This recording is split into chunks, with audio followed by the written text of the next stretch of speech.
Përshëndetje, jemi sot këtu me Kristi Bashmillin, që është studiues mjedisor, dhe do flasim për një çështje që ndoshta impakton jetët tona në mënyrë të pashmangshme, por ne nuk e shohim me sy dhe ndoshta duket pak problem i largët për ne.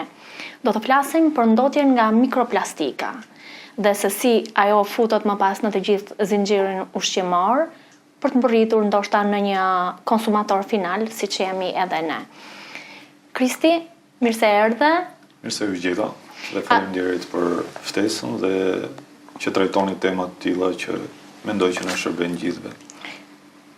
Duket pak e largët kur flasim për mikroplastikën, jemi mësuar gjithmonë të flasim për plastikën, ato që shohim për ditë, e prekim çdo ditë, dhe themi që Shqipëria këtu ka shumë për të bërë dhe kemi diskutuar disa herë. Po për të shkuar pak më tutje tek mikroplastika, çfarë është mikroplastika dhe se si ajo pastaj futet në të gjithë zinxhirin ushqimor? Pikë së pari ne duhet, kur flasim për mikroplastikën, duhet kuptojmë që nuk është asgjë tjetër veç se coptim i çfarë do lloji coptimi, qoftë ky duke u bazuar tek coptimi fizik që mund të ndodhë një plastike të madhe, biologjik, apo si pasojë e rrezatimit të diellit që degradohet plastika dhe pastaj formohen disa copëza ose fragmente të vogla, qofshin këto si në formë fije, coprash apo grimca. Pra, kjo është mikroplastika. Në një diametër nën 5 mm është ajo që quhet mikroplastik. Deri në 1 nanometër, mos gaboj, konsiderohet plastik, pastaj nën këtë futemi tek nanoplastika, e cila është akoma dhe më e vogël dhe sillet ndryshe dhe pak më ndryshe dhe me mjedisin edhe me shëndetin tonë nëse do futet në zinxhirin ushqimor. Është shumë e rëndësishme që kur shikojmë natyrën tonë, kur shikojmë lumenjt, kur shikojmë qytetet tona, vendbanimet tona, tek shikojmë plastikat e hedhura, grumbuj plastika është qese të çfarë do lloji, këto grupohen si polimere dhe pastaj ndahen në disa kategori të ndryshme, siç mund të jenë PVC-t apo PET, PP, që janë lloje, le të themi, plastikash, të cilët përdoren gjërësisht. Ne indirekt kemi kuptuar që kjo sasi plastike e hedhur në natyrë do të kthehet në mikroplastika.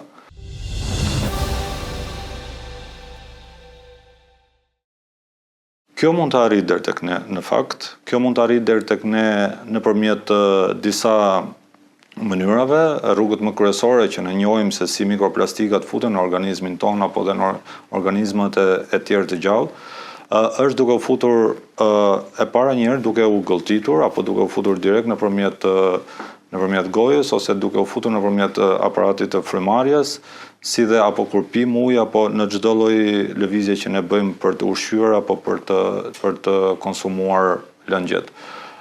Dhe pjesa tjetër është që futet nëpërmjet zinxhirit ushqimor. Ne duhet kuptojmë që shumë prej gjallësave e gëlltisin, e ngatrojnë me ushqim apo duke u munduar që të ushqehen ato nga të përthisin dhe mikroplastika, dhe ato indirekt konsumohen nga speciet të cilat janë në nivel më të lartë të zinxhirit ushqimor, duke arritur deri tek njerëzit. Pastaj kjo është duke u futur në gjithë zinxhirin ushqimor deri tek ne që mbajmë veten pak më lart, le të themi, maja e zinxhirit ushqimor.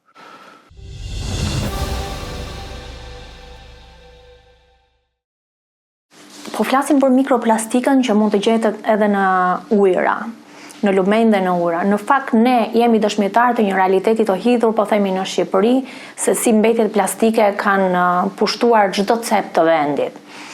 Dhe grykderdhjet e lumenjve janë, po themi, një oazë që janë shndruar në vend depozitime gjigande natyrore të asaj që ne bëjmë dhe përfundojmë pastaj në ujërat e lumenjve dhe në të detrave.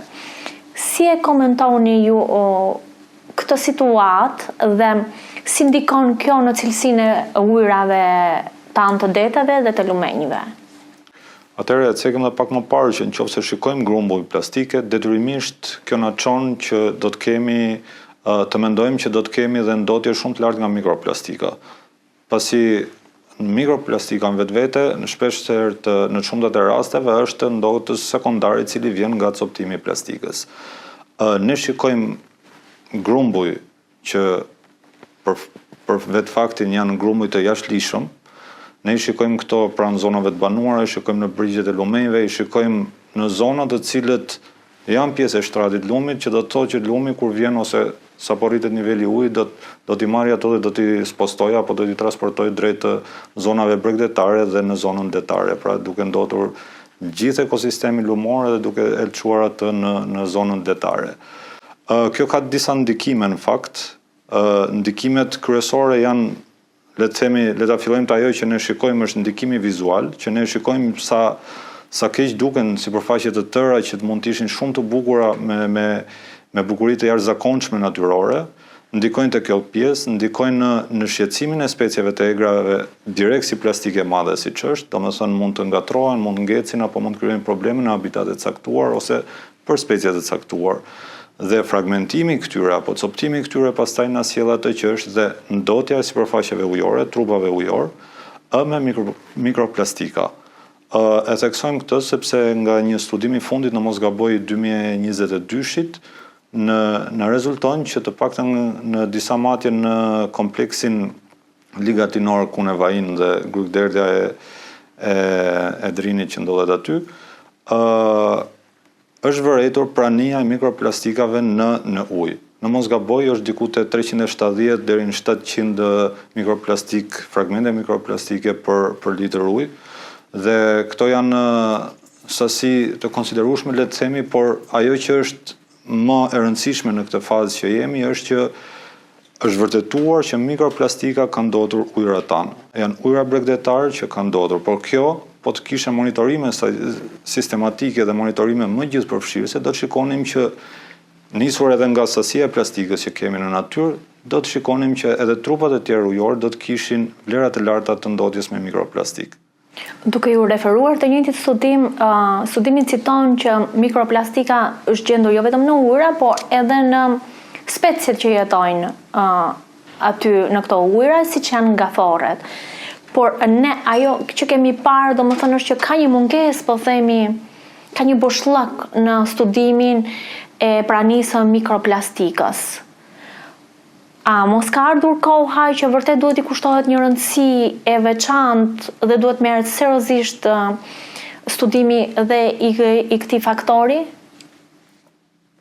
Po, në fakt është shumë e rëndësishme që tashmë në këtë realitet të ri që ne kemi ndërtuar si njerëz, si shoqëri, realitetin e plastikës që ne kemi gjërësisht përdorshme, është shumë e rëndësishme që vetë institucionet të fusin dhe këtë parametër tek cilësia e ujrave, të kryen monitorime sistematike për sa I përket pranisë së mikroplastikave dhe sasisë tyre në trupat ujor që ne kemi, dhe pse jo të shikohet edhe se si kjo reflektohet apo ndikon në ekosistemet, se si ndikon në specie dhe pastaj shikojmë se si ndikon edhe tek njerëzit.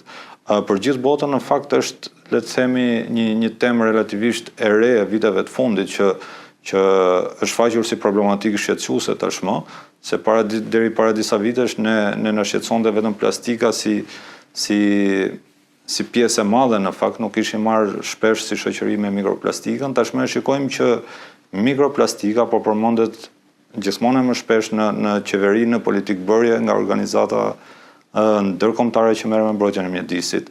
Dhe kur shikojmë që kemi një diskutim të gjerë, le të themi, për një element caktuar që konsiderohet ndotës, duhet kuptojmë që edhe shkalla e ndotjes apo problematika që sjell duhet jetë e konsiderueshme.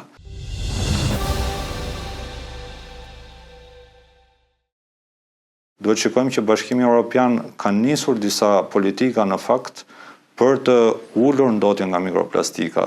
Fillimisht e ka nisur duke reduktuar plastikën si burimin kryesor për sa I përket ndotësit sekondar më pas të mikroplastikës, dhe ajo që është rëndësishme ka ndërtuar dhe objektiva të cilat janë specifikisht për mikroplastikën, duke synuar që ta ulit deri në 30% mos gaboj për dekadat e ardhshme mikroplastikën e cila gjendet në trupat ujor. Gjithashtu ka ndërmarrë dhe nisëm që duhet ulim me 50% sasinë e plastikës e cila shkon drejt deteve. Pra, shikojmë që këtu ka masa, ka interesim për këtë, edhe ne nuk duhet mbetemi pas me këtë lloj drejtimi, duke krijuar dhe ne atë që quhet një kuadër për ta menaxhuar këtë si problematik.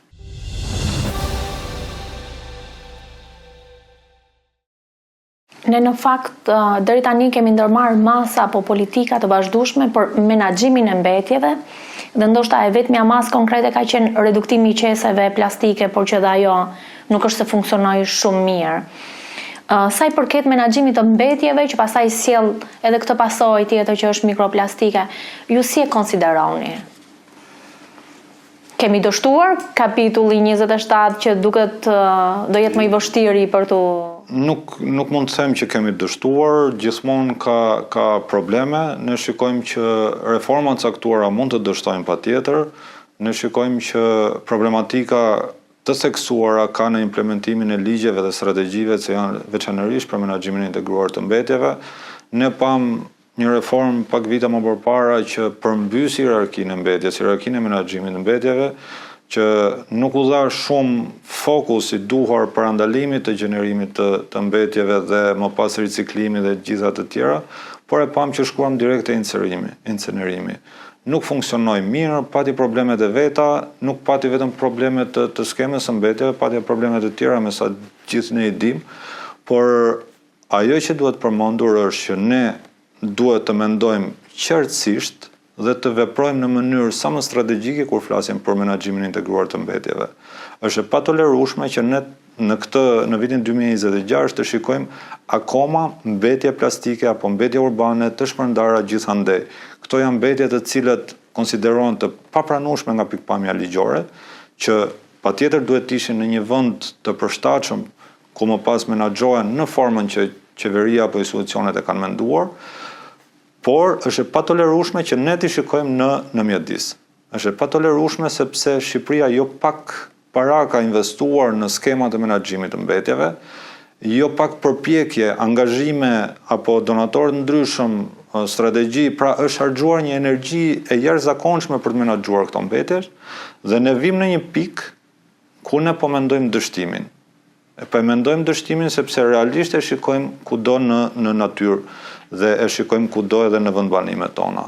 Pra është momenti që ne të shikojmë skema të cilat i kanë shpikur të tjerët në fakt, po të shikojmë mënyra se si ti implementojmë në praktik.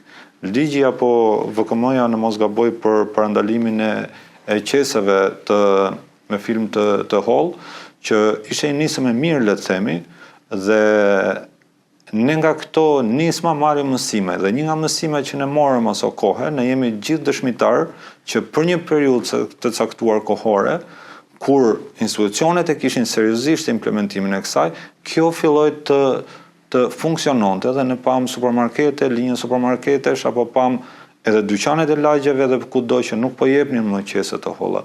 Por jemi në tani që ne shikojmë që përsëri janë kthyer disa lloj qeskash apo ambalazhe të cilat nuk janë të duhura për të përdorur. Pra, të duhet që ta marrim seriozisht dhe kur bëjmë një politikë, strategji apo një plan veprimi të qartë, t'i shkojmë deri në fund.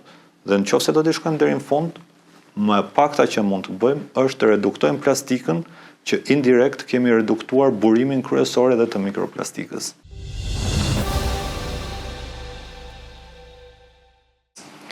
Dhe për të folur pra për mikroplastikën, cilat janë komplikimet që ai mund të shkaktojë në shëndet, jo vetëm tek tek gjallësat që jetojnë në mjedis dhe e konsumojnë direkt, por pastaj nëpërmjet zinxhirit ushqimor përfundojnë edhe në tryezat tona. Dhe çfarë deri tani sugjerojnë studimet që mund të jenë implikimet nga plastika? Në radhë parë njëherë, kjo është, le të themi, një temë e re, relativisht e re, dhe shpesh herë është shumë e vështirë që të lidhesh një ndodës të caktuar me ndikime specifike ose pikësore që në shëndetin e njeriut apo të gjallësave. Sepse mund të ketë shumë ndikime të tjera të cilat mund sjellin pasoja të cilat mund ngatrohen më pas. Por në aspekt përgjithshëm, dihet që mikroplastikat që mund të gëlltiten nga specie të ndryshme, sidomos në specie të vogla të gjallësave ujore, shikojmë që është parë, në fakt, është parë që ka një ngatresë me ushqimin që këto bëjnë këto specie, dhe kjo përkthehet akumulimin tyre në aparatin tretës, mund të kthehet në mungesën e sasisë ushqimit nevojshëm për këto specie pastaj. Ndërsa në futjen e zinxhirit ushqimor duhet kuptojmë që mikroplastikat nuk është vetëm mikroplastika që vjen, por mbaret edhe ndotës të tjerë. Një grimës e vogël mund të jetë e karikuar dhe me ndotës të tjerë të cilët shërben si transportues, mund të jenë metale të rënda, mund të jenë edhe ndotës të tjerë që vijnë bashkë me mikroplastikën. Por si gjërësisht që flitet sa i përket ndikimit që mund të ketë në shëndet, patjetër fillimisht mund të jenë infeksionet të ndryshme apo irritimi i aparatit tretës dhe i sistemit tretës tek njeriu dhe më pas mund shkojmë tek smundjet më të rënda që mund të jenë mund të jetë potencialisht shkaktar për kancer apo dhe probleme nervore që mund vinë me ndotjen apo me kontaminimin. Por këto thash edhe pak më parë që këto varen në sajt e ekspozimit, në sajt çfarë lloj plastike është dhe në sajt se çfarë transporton tjetër me ato mikroplastika që mund futen në organizëm. Por momentalisht nuk është se ka një definicion të shtërues, le të themi, për sa i përket ndikimeve direkte të drejtë për drejta që mund të ketë në shëndetin e njerëzit. Por po ta shikojmë, referohem sërish Bashkimit Evropian, në një rregullore të tij ka nxjerrë që mikroplastikat që përdoren në produktet e kujdesit personal do duhet të tërhiqen dhe të eliminohen sa më shumë të jetë mundur. Pra, është vërtetuar që plastika mund përthithet edhe nga lëkura duke përdorur produkte të kujdesit personal.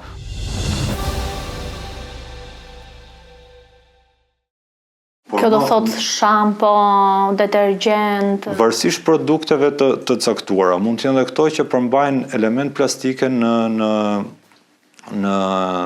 përbërjet e tyre.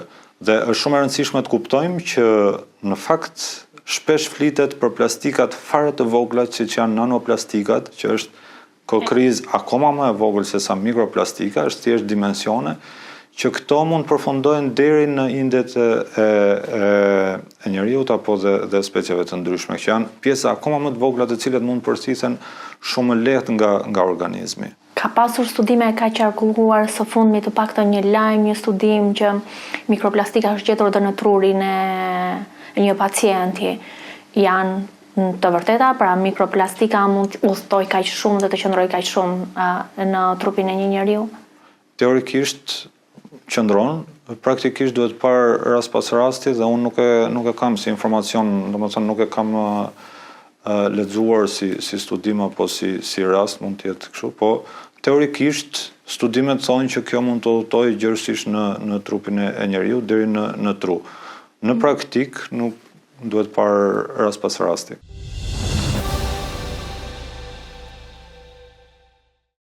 Një këshill, për shembull, ka gjithmonë edhe një debat në lidhje me përdorimin e enve plastike që ne kemi më shumicë në shtëpi për të ruajtur produktet e kuzhinës.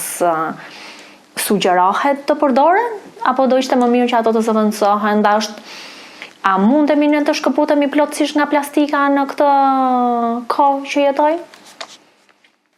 Ne nuk mundemi të shkëputemi nga plastika dhe në sajt e menaxhimit mirë të plastikës, ne jemi me fat që kemi zbuluar në fakt një material i cili nuk kërkon shumë energji për të prodhuar dhe është një material i cili na shërben gjërësisht në fakt.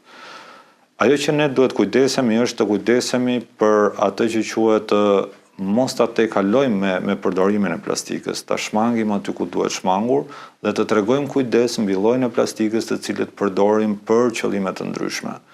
Kur bëhet fjalë për enet e gatimit apo përdorim shtëpiak, duhet kujdesemi që plastikat të jenë të përshtatshme, mos marrim materiale plastike apo të marrim diçka që është prodhuar për një shërbim tjetër dhe ta përdorim në funksion të ushqimit apo të enëve të shtëpisë. Por plastika konsiderohet gjërësisht e sigurt për përdorim në fakt.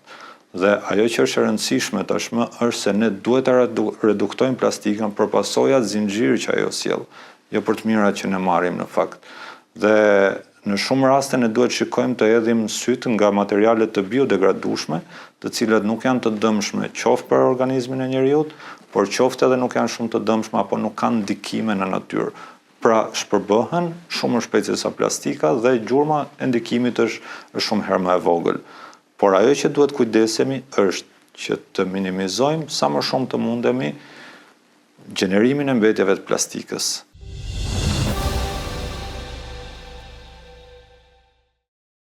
Pse është kaq e rrezikshme plastike? Pse i mëshojmë kaq shumë në reduktimit përdorimit të plastikës?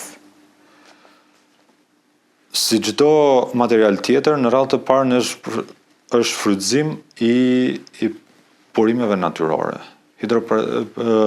Mikroplastika në vetvete vjen si pasojë e shfrytëzimit të hidrokarburave, apo varet nga çfarë burimi, mund të jetë burim natyror, siç mund të jenë le të themi të plastika që vjen nga burime më bio, le të themi. Por që ajo që është e rëndësishme është të ruajmë burimet natyrore, dhe pjesa tjetër është që mos krijojmë ndotje të cilët sjellin pasoja zinxhir në të ardhmen. Shpërbërja e plastikës krijon atë që ne themi mikroplastikat, apo shpërbën dhe elemente të tjerë të cilët mund mbeten si gjurmë në natyrë.